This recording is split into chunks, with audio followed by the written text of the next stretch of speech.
Another contemporary economic myth is that women make 75 cents for every dollar men make because they're discriminated against in labor markets.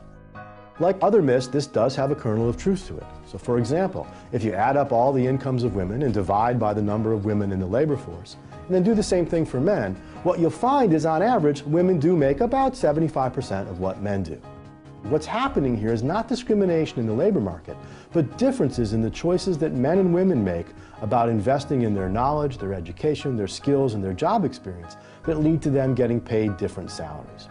Economists talk about people's human capital. And by human capital, we mean the knowledge, the skills, the education, and the job experience that people have.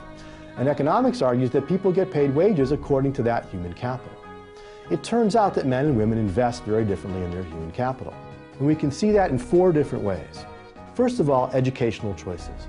Men, for example, tend to go into fields like engineering. Women tend to go into social sciences, into psychology, into nursing. And so where men are making higher salaries as engineers or perhaps in the business world, women tend to end up in jobs for which their salaries are somewhat lower. So even though they may have the same years of schooling, the different choices they've made about their majors lead to them working in different areas and getting paid differently. Secondly, men and women have different expectations about work.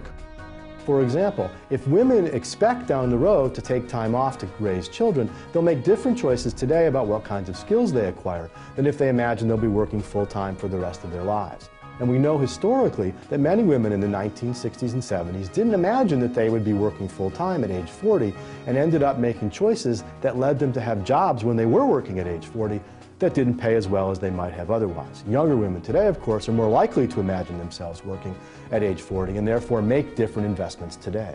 Another difference between men and women is full versus part-time work.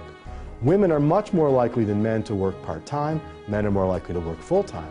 And part-time work, even for the same kinds of jobs, tends to pay less than full-time work. And women tend to prefer part-time work more than men because women still tend to take on the majority of the responsibility for children in the home. Finally, men and women differ in terms of their tenure on a job or the way in which their careers get interrupted. If it's the case that women take time off from the workforce to raise children, that will have an impact on their salaries down the road.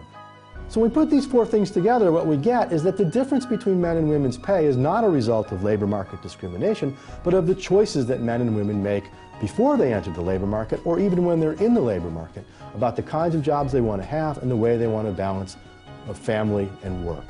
Studies that have tried to control for all these factors have shown that if you take a man and a woman, same experience, same education, same job, and compare their salaries, what you find is that women make about 98% of what men do. So that gender wage gap pretty much disappears. And in some jobs, women actually make more. Now, it might well be the case that women are being discriminated against or that sexism is a problem in the choices that women make. For example, girls are guided away from math classes and guided into other kinds of classes.